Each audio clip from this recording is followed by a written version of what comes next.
बड़े भाग्य का विषय है। भागवत जी में कहा गया है, भाग्योदयेन बहुजन्म स्मर्जितेन शतसंगमं च लभते पुरुषो यदा वै अज्ञान हेतु कृतमो हमदांधकार नाशं विधाय तदो जयते विवेक। भगवान की जब महती कृपा होती है तब जाकर के हम इस पतित पावनी भावती गंगा में अवगाहन कर पाते हैं।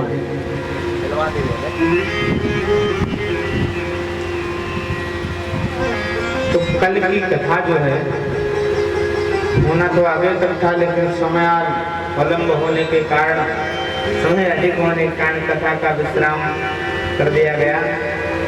कहाँ पर कथा का विश्राम हुआ?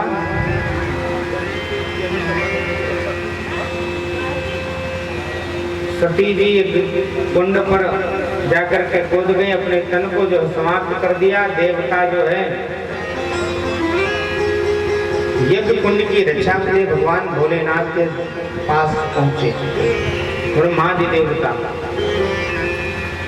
भगवान शंकर ने जैसे देखा कि हमारे पूज्य पिताश्री आ रहे हैं। ब्रह्मा जी कौन है? पिताश्री। भक्ति से भजन करके भगवान रुद्र प्रकट हुए हैं ना, इसलिए ब्रह्मा विष्णु महेश कोई अलग अलग नहीं है कोई भी शक्ति, लेकिन एक प्रकट किस प्रकार से वो एक नाता बन गया। एक ही शक्ति के तीन रूप हैं और तीनों रूपों में भगवान जो है शक्ति का संचार करते हैं। ब्रह्मा जी के रूप में उत्पत्ति करते हैं, भगवान विष्णु के रूप में पालन करते हैं और भगवान शंकर के रूप में संहरण करते हैं। भैया भगवान रुद्र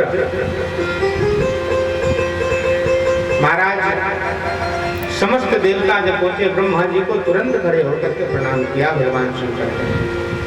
और प्रणाम करके जैसे ही कारण पूछा, है ब्रह्मन आप क्यों पधारे हैं? समस्त देवताओं के साथ यहाँ पर कैलाश पर्वत पे आने का कारण क्या है आपके? मुझे विस्तार से कहिए। भगवान ब्रह्मा जी कहते हैं, हमारे भगवान आने का कारण एक ही है। क्या कारण है?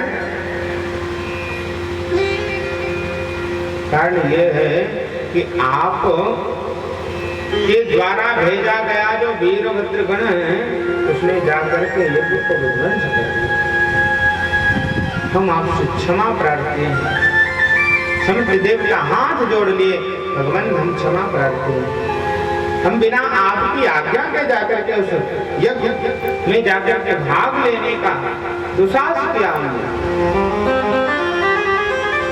भगवान हमें क्षमा करिए, हमसे गलती हो गई। शंकर कौन है? क्षणे रुष्टः क्षणे तुष्टः रुष्टः तुष्टः क्षणे क्षणे। तुरंत भगवान प्रसन्न हो जाते हैं और तुरंत रुष्ट हो जाते हैं। मुझे प्रार्थना करिए। कर्पूर गौरम करुणावतारम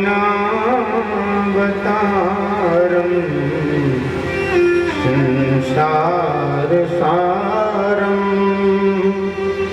भुजगेन्द्रहारम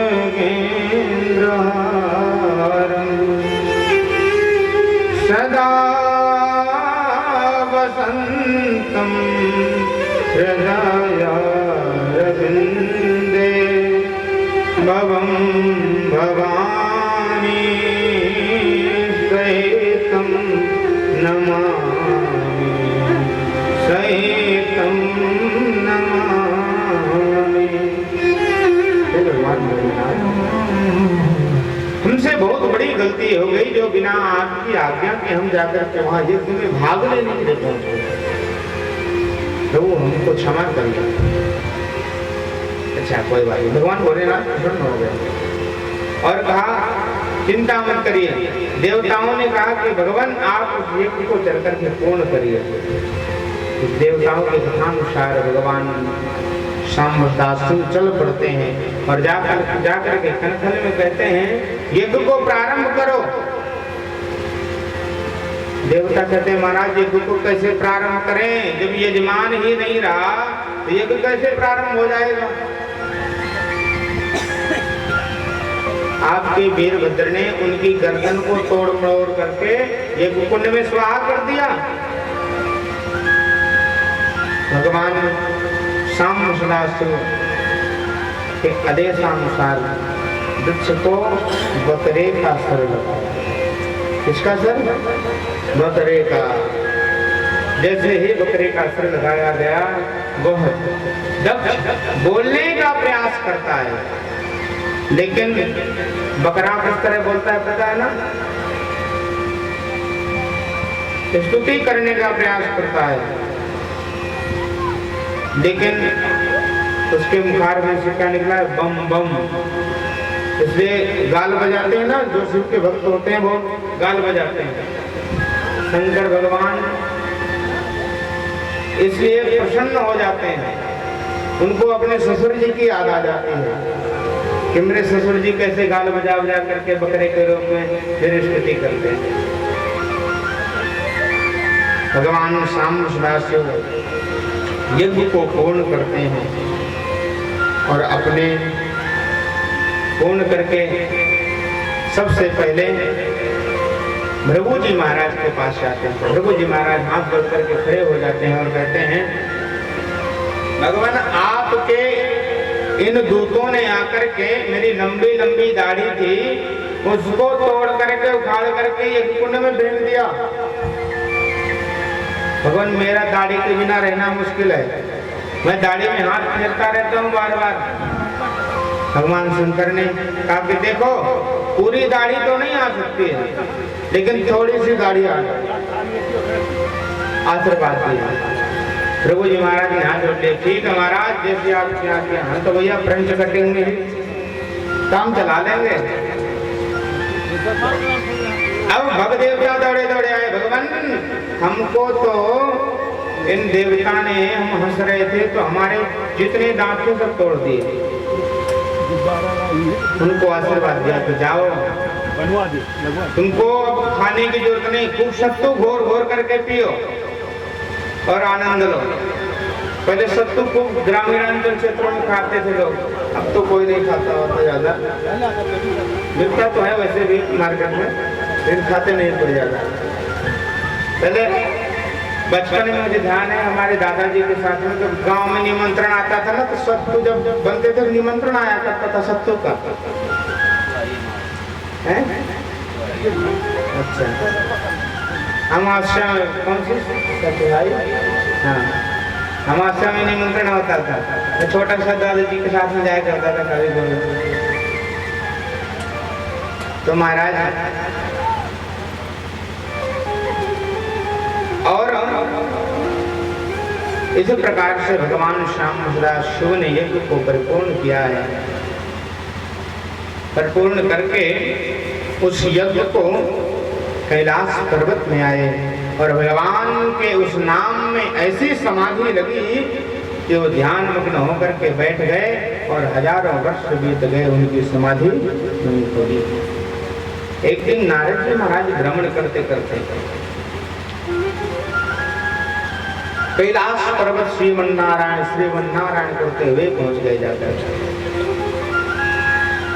अब इधर क्या हुआ कि माता सती जो थी, हमारे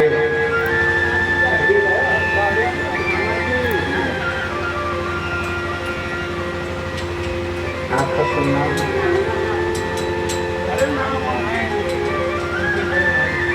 हमारी परीक्षित जो है ना, परीक्षित जी और पशुतानी जी जो है, इनके बड़े भैया पधारे, इनके लिए भी खूब खूब स्वागत, अभिनंदन।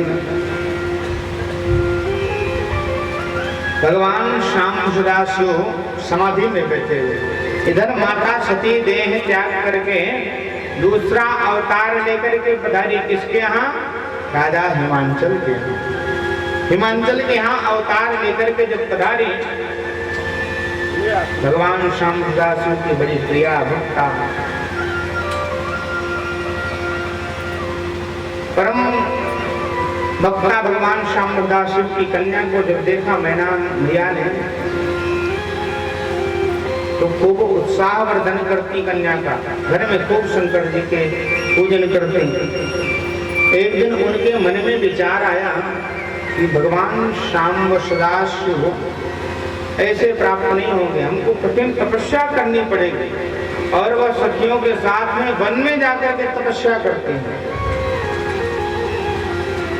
एक हरतालिका तीज कौन सी कथा आती है, उसमें भी हरतालिका तीज ना, उसमें भी इस प्रसंग का वर्णन है।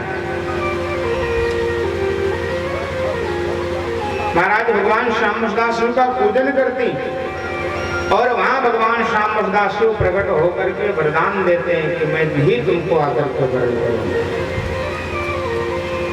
एक दिन नारद जी महाराज भ्रमण करते करते राजा हिमांचल की नगरी में पहुंचे और जाकर के राजन से कहते हैं कि राजन, तुम्हारे यहाँ सब सुख शांति तो है, सब प्रसन्न तो है। राजन कहते हाँ भगवान, आपकी बड़ी कृपा है, सब प्रसन्न है। राजन कहते हैं आप अगर आ गए हो तो मेरी इच्छा हो रही क्यों ना हम अपनी कन्या का हाथ आपसे दिखला लें।